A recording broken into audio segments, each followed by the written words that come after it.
Olá, boa tarde. Estamos ao vivo mais uma vez aqui, direto do Facebook do Diário da Região. Iniciamos agora uma entrevista online com o vice-governador Rodrigo Garcia, vice-governador do estado de São Paulo e integrante do Comitê Gestor de Combate ao Coronavírus. Ele está na capital e fala com a gente sobre as ações de enfrentamento ao coronavírus e sobre a situação econômica do estado de São Paulo. Obrigado por ter aceitado o nosso convite, vice-governador. Obrigado, Gabriel. Um prazer falar com todos os internautas aí do Diário da Região para poder contar um pouco o esforço do governo do estado, especificamente na região de Rio Preto, no combate à epidemia do coronavírus. Legal, vice-governador. E a gente começa falando, é claro, de economia, porque é um tema que impacta a vida de todo mundo, né? Em um plano de retomada das atividades, quais setores que devem abrir primeiro? Como ficam, por exemplo, a situação das escolas, do comércio, dos shopping centers? Gabriel, antes de falar da abertura, é importante a gente falar um pouco do momento que nós vivemos da epidemia no Brasil. O Brasil está cerca de 30 dias atrasado em relação à epidemia no resto do mundo, no hemisfério norte, de maneira geral, né? Se a gente comparar quando começou a epidemia na Europa, nos Estados Unidos, ela chegou, em média, 30 dias depois aqui no Brasil e também aqui no nosso estado de São Paulo, né? Então, isso nos dá alguma vantagem de olhar o que esses países fizeram, onde eles acertaram nas suas decisões, onde eles erraram nas suas decisões e, óbvio, adaptada à nossa realidade, tomar as decisões aqui no governo de São Paulo. Desde o início da epidemia, nós criamos um gabinete de crise, existe uma hierarquia de tomada de decisão, sempre ouvindo a ciência, sempre ouvindo a base de dados da vigilância sanitária, para que a gente não improvise, não tenha achismo nas decisões do governo de São Paulo. Então, desde o início da quarentena, quando nós decretamos em 22 de março, nós já fizemos uma quarentena naquela ocasião menos restritiva do que o restante do Brasil. Naquela ocasião, nós liberamos todas as indústrias para funcionar, todos os setores de telecomunicação, todos os setores de petróleo e gás, combustíveis, né? Na área de serviços e comércios, as áreas essenciais, a área de alimentação, a área de saúde, a área de abastecimento, de vigilância, de limpeza. Tudo isso fez com que a gente tivesse uma quarentena, por mais dura que ela seja, né? Uma restrição de um comércio de rua, de um shopping center ou de um serviço, né? Mas uma quarentena, eu diria, pouco restritiva comparada ao resto do Brasil, né? Porque nós efetivamente usamos métricas internacionais para avaliar aquilo que poderia continuar funcionando sem restrição. O fato é que isso resultou numa quarentena onde 74% das atividades do Estado podem funcionar sem restrição. Agora, como nós temos uma epidemia, essa epidemia ela também gera o que eu diria uma quarentena comportamental. Tem coisas que podem funcionar, não tem nenhum tipo de restrição, mas a população, pela preocupação do contágio, pela preocupação com a doença que a epidemia gera, né, acaba tendo uma queda de atividade econômica. Isso que está acontecendo aqui em São Paulo aconteceu no mundo inteiro, né? Se a gente for na economia maior do mundo, que é a americana, né, lá um país também tão grande como o Brasil, o presidente Trump e os governadores fizeram quarentenas diferenciadas. Nova York, lockdown, tudo fechado. Texas, algumas restrições. Califórnia, restrições maiores, enfim. Então, cada um procurou lidar com a epidemia, com a realidade que vivia, né? São Paulo é o estado epicentro da epidemia no Brasil, começando pela região metropolitana de São Paulo e se espalhando para todo o interior, né? Como é natural de uma quarentena, como é natural de uma epidemia. As pessoas muitas vezes falam, poxa, mas eu estou me sacrificando, estou ficando em casa e a epidemia cresce? Cresce. Ela cresceria muito mais se não tivesse essa restrição. Então, voltando à economia, nós já fizemos com muito cuidado uma quarentena, eu diria pouco restritiva, mas que gera um impacto econômico muito forte pela epidemia que nós temos. E aí um número importante para os internautas do Diário. No mês de abril, que foi um mês que o estado todo teve a restrição da quarentena, nós tivemos uma queda, inclusive, de arrecadação de 19%. Se a gente olhar pelo outro lado, 81% da atividade econômica pagou, inclusive, impostos no estado, né?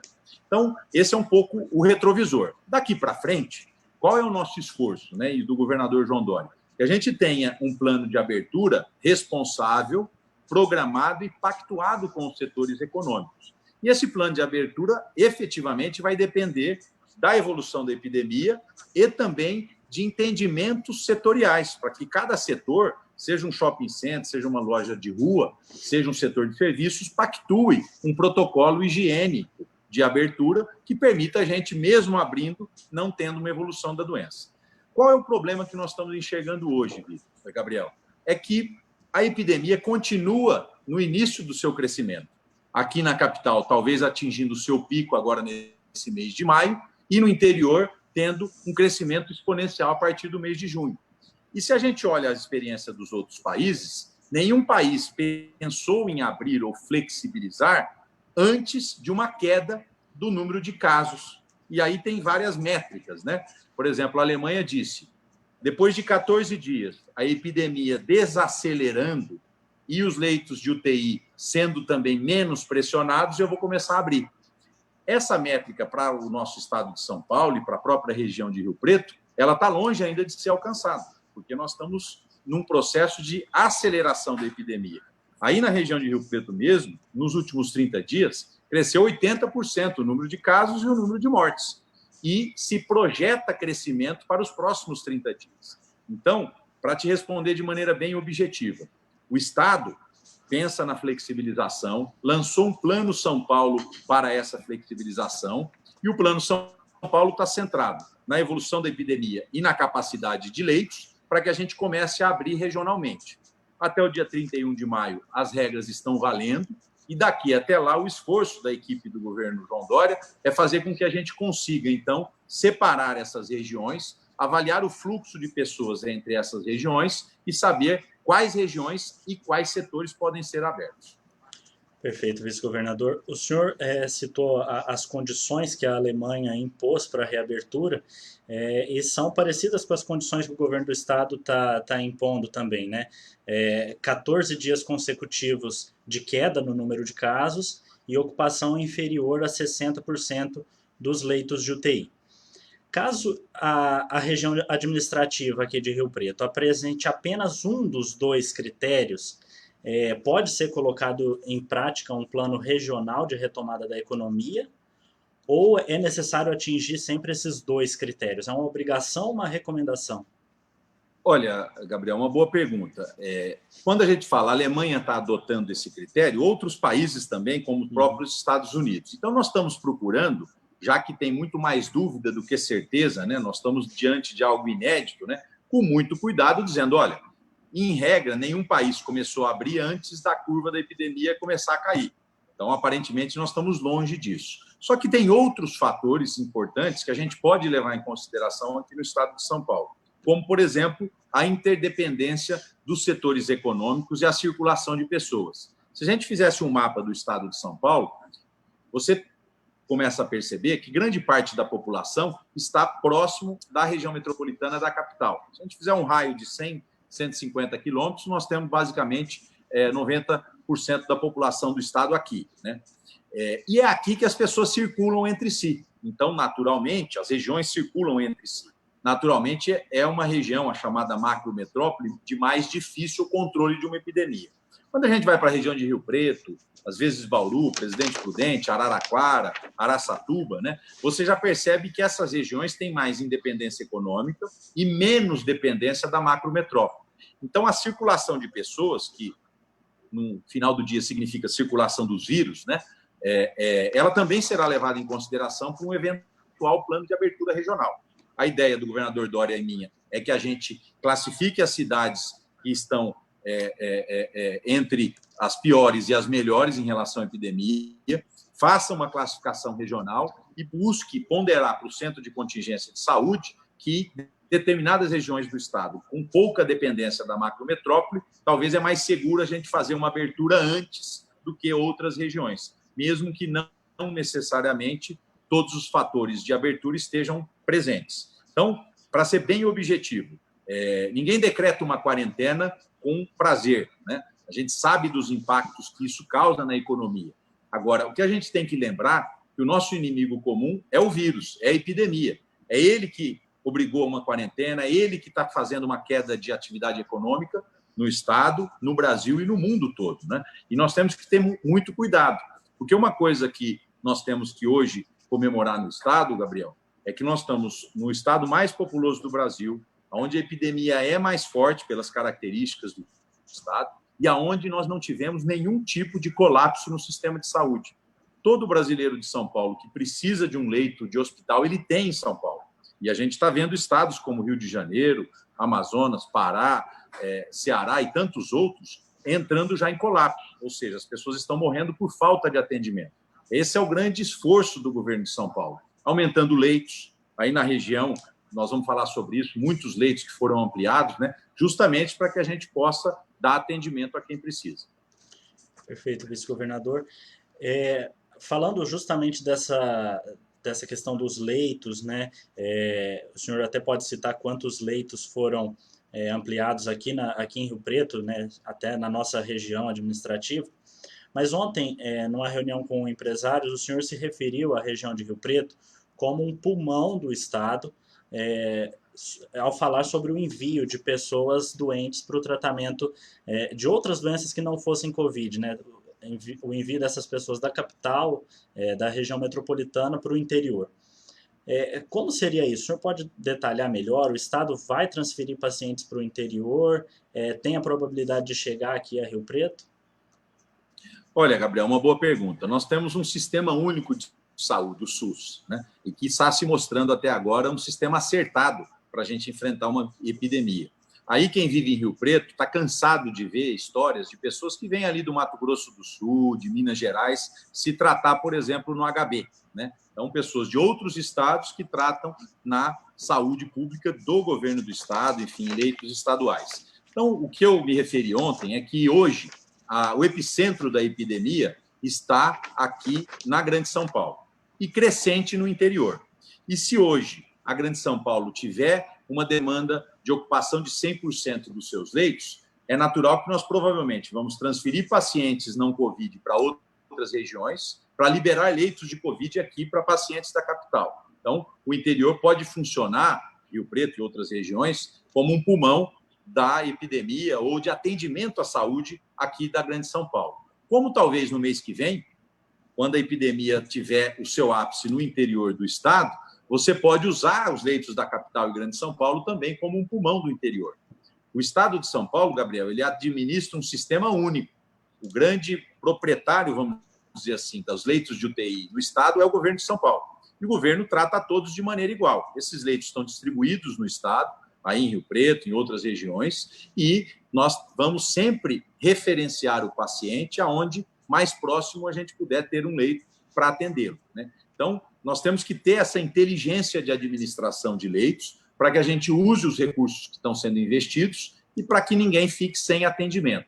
Então, essa relação entre capital, interior, determinadas regiões, ela sempre existiu no sistema CROSS, que é o sistema que administra as vagas nos leitos do Estado, e continuará também existindo no caso da epidemia do coronavírus. O senhor chegou a falar da ampliação de leitos aqui na região, a gente tem números dessa ampliação? Tenho números, inclusive, eu não lembro se o Marco Vignoli ou a nossa diretora regional da DRS citou, né? Mas nós tínhamos, antes da epidemia, 1.772 leitos clínicos.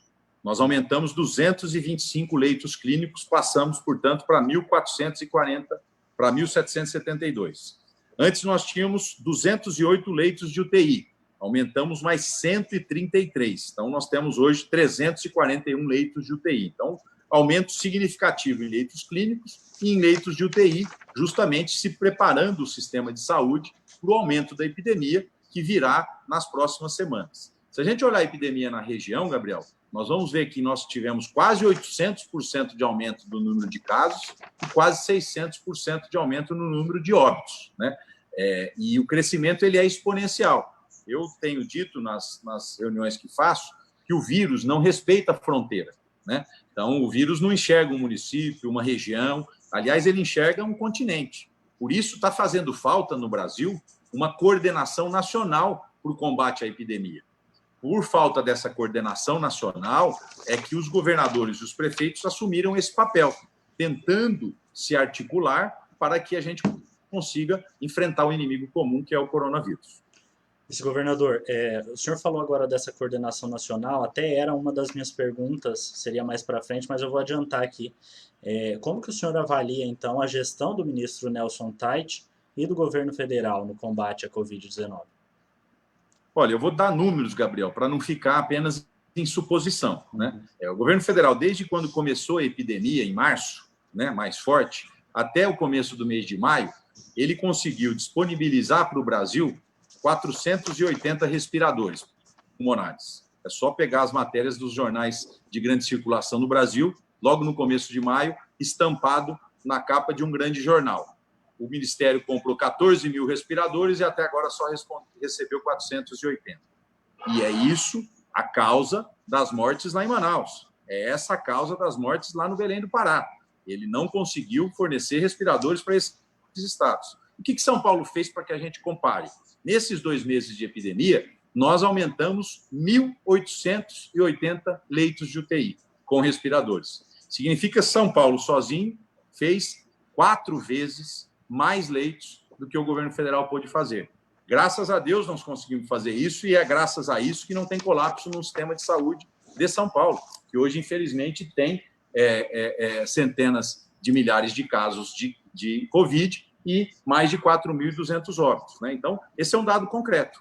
Enquanto se ficou discutindo se deveria abrir, se deveria fechar, e, aliás, Gabriel, essa é uma discussão que só existe no Brasil. Se você ir para os Estados Unidos, se você ir para a Europa, ninguém está discutindo a questão da quarentena, do que eles fizeram lá, do lockdown. Todo mundo tem muita clareza que a economia sofre e sofre pela epidemia, não é pela quarentena. Se você manter tudo aberto, as pessoas vão começar a morrer de maneira rápida, em grande volume, as pessoas vão ficar doentes em grande volume, a economia vai colapsar do mesmo jeito. E se você faz a quarentena, você tem pelo menos a chance de salvar mais vidas e a economia também vai sofrer. Então é importante as pessoas terem clareza disso. No mundo não se discute saúde versus economia. Isso não é uma coisa contraditória. Até por uma lógica econômica, e é só observar a entrevista dos grandes economistas do mundo, todos eles defendem que à frente de uma epidemia não há o que se discutir. Você precisa cuidar da saúde e um mecanismo, quando você não tem vacina, é o lockdown, é a quarentena, para que se evite mortes, porque a economia vai sofrer de qualquer jeito, né? Então, essas vezes, Gabriel, tem sido uma falsa discussão, né? Um falso problema. Não tem antagonismo nenhum aqui, né? Quando o governo de São Paulo e outros governadores vão e decretam uma quarentena, eles decretam também numa lógica econômica. A economia sofre menos assim do que deixar tudo funcionando, as mortes aumentarem, a doença se alastrar e depois demora-se mais para recuperar a economia do que um freio de arrumação de uma quarentena, né? Então, essa coordenação nacional, que vinha sendo tentada pelo ministro Mandetta, e eu vejo que o próprio novo ministro também tem essa mesma narrativa, né? Ele fala sobre a quarentena como uma forma de evitar o colapso do sistema, como uma forma de enfrentar a epidemia, né? Então, na prática, o Ministério da Saúde, os seus técnicos, eles não têm nenhuma divergência com o que estão fazendo os governadores. Agora, é óbvio, o presidente e outros atores do governo, às vezes, numa narrativa, né, criam esse conflito, mas, na prática, estão fazendo de maneira concreta no Ministério da Saúde o que nós estamos fazendo aqui em São Paulo. Perfeito, vice-governador. Até uma reivindicação dos empresários aqui, a gente ouviu na segunda-feira representantes da Associação Comercial de Rio Preto, eles defendem, né, a regionalização da flexibilização da quarentena no estado, com o argumento de que a situação aqui em São José do Rio Preto, aqui na nossa região administrativa, é diferente da situação na capital, na região metropolitana. O governador João Dória já falou que até o dia 31 nada muda, mas existe a possibilidade disso ser reavaliado até o fim do mês e haver uma autonomia maior para os prefeitos? Vai depender da progressão da epidemia, Gabriel. Óbvio, quando o governador anuncia até dia 31, nós temos razões para isso. Até a discussão desta semana, né, sobre salão de beleza e sobre academias. Nós temos uma nota técnica da Vigilância Sanitária do Estado dizendo que, nesse momento, nem pensar, e por isso o governador fez também a mesma restrição até o final do mês. Agora, ninguém mais do que nós queremos ter o caminho de saída. Eu já deixei claro na resposta anterior que essa questão da regionalização ela será, sim, levada em consideração. Por outro lado, sabendo que o vírus não respeita a fronteira. Às vezes, o Rio Preto vai precisar de leitos de Araçatuba, às vezes Araçatuba vai precisar de leitos de Marília. Essa organização estadual existe. Então, é óbvio que é um indicador importante a ocupação de leitos, mas ele não é o único, e nós vamos tentar, com todos esses dados na mão, né, fazer uma flexibilização, se for possível, segura. Né? E mesmo se for possível uma flexibilização no momento, e já anunciando que lá na frente pode-se ter um endurecimento de novo, nós queremos essa flexibilização, mas com toda a responsabilidade, Gabriel, respeitando a ciência, respeitando, óbvio, a vida e respeitando também a economia, porque ela se recuperará mais rápido se nós tivermos menos mortes e menos doentes na epidemia. Vice-governador, como que o governo do estado está avaliando a situação de Rio Preto, especificamente? Eu vejo que existe uma preocupação bastante grande com o interior do estado, é o que o senhor, outros representantes do governo têm dito nas entrevistas, né? Esse avanço do coronavírus para o interior. Rio Preto é uma região que está entre as mais preocupantes ou a situação aqui é vista como mais controlada? Olha, nesse momento, né, as regiões que mais nos preocupam é a região metropolitana de São Paulo, na sequência, e eu diria com a mesma intensidade, a Baixada Santista. Lá tem características não só de adensamento urbano, mas também de população idosa, né? Então, a região da Baixada Santista, ontem, inclusive, nós anunciamos uma ampliação de mais 3 hospitais na região. Na sequência, a região de Campinas. Na sequência, a região de Sorocaba. Na sequência, a região de São José dos Campos. Depois, Ribeirão Preto. E depois, São José do Rio Preto. Então, se a gente fosse comparar, Rio Preto está bem melhor do que a macrometrópole e outras regiões. Agora, é importante destacar, Gabriel, que isso muda muito rápido, né? Nós tínhamos, há 10 dias atrás, ali na região de Sorocaba, uma demanda baixíssima de leitos, né? Poucos casos confirmados. Em 7, 8 dias, explodiu, nós fomos para 80% de ocupação de leito. Porque quando a gente diz, olha, hoje a ocupação ainda é baixa na região de Rio Preto, nós estamos falando que nós temos 340 leitos, né? Então, rapidamente, 300 pessoas podem ficar doentes ao mesmo tempo, necessitando de respirador ao mesmo tempo.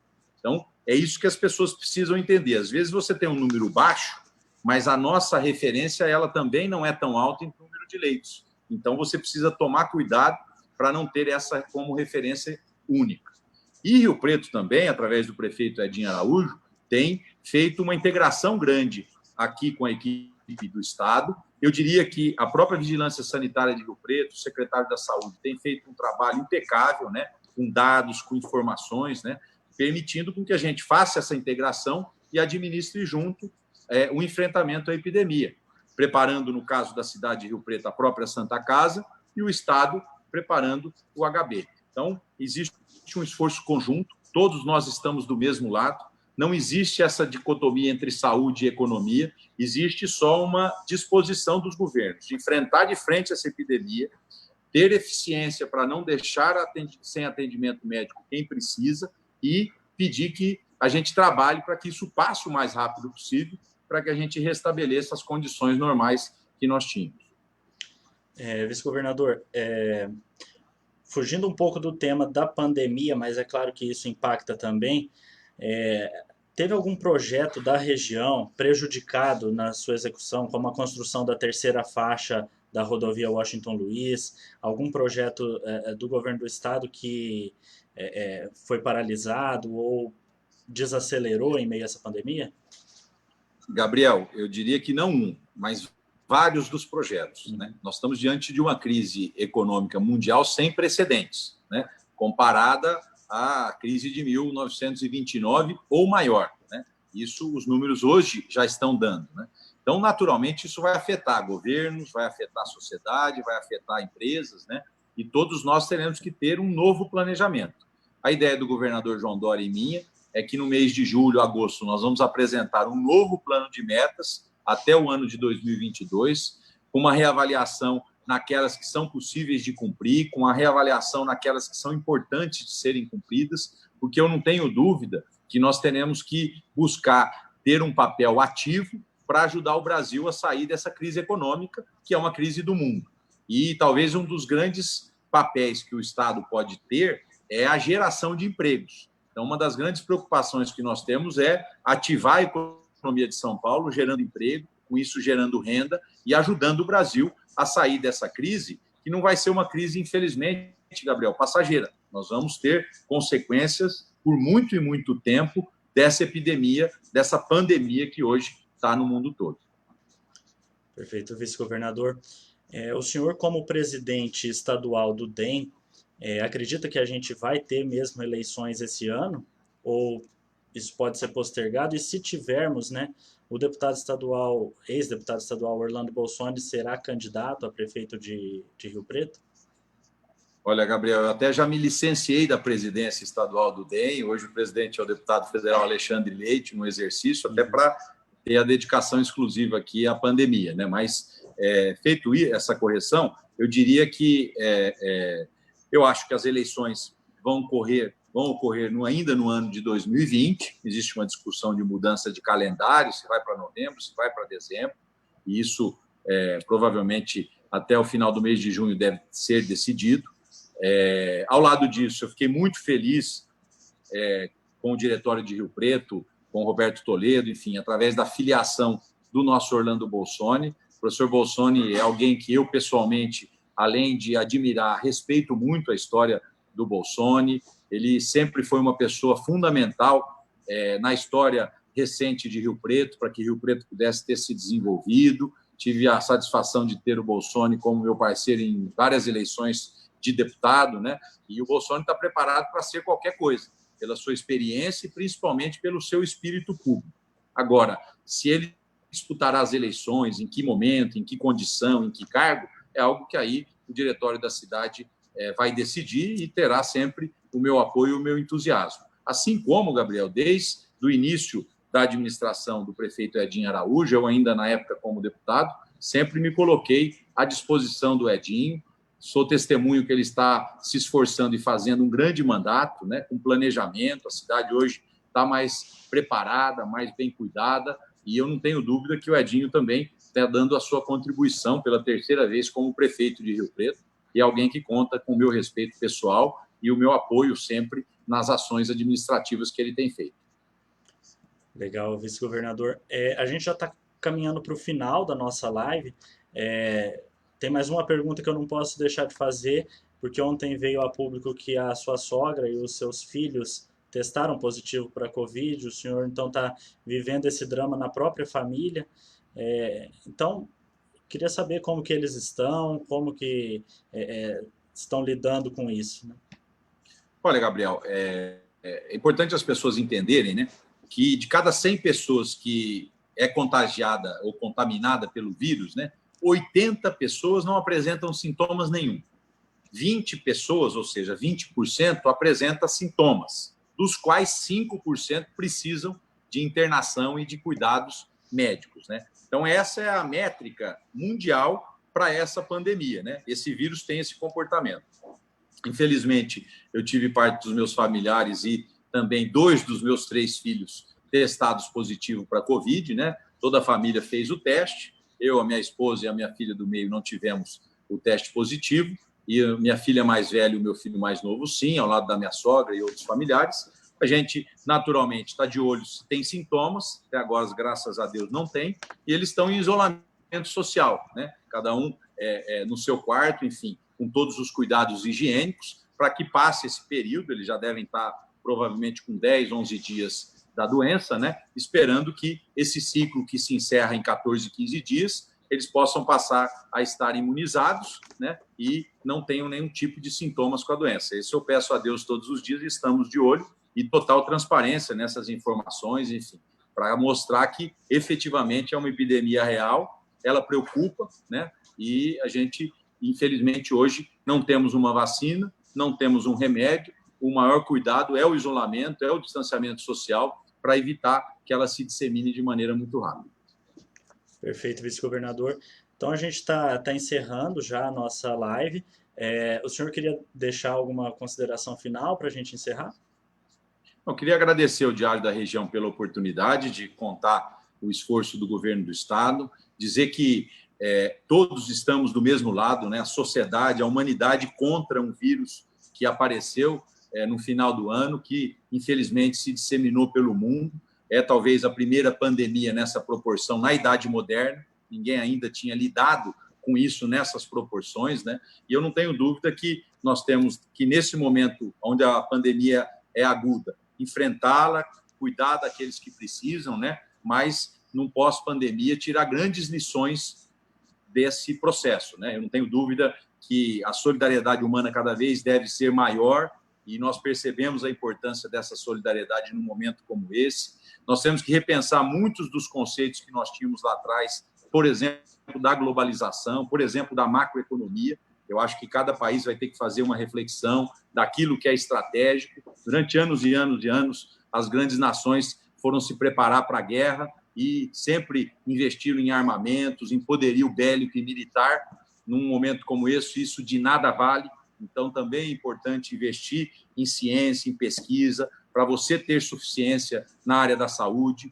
É importante explorar aquilo que o Brasil tem de bom, que é a questão da produção de alimentos, um item essencial para a vida das pessoas. Então, eu acho que muita coisa vai mudar e eu espero que a gente possa fazer uma grande reflexão com o menor número possível de pessoas que vierem a óbito, para a gente renascer, recomeçar e procurar fazer uma nação e um mundo ainda mais solidário e, sem dúvida nenhuma, unidos contra inimigos comuns como o vírus hoje do coronavírus.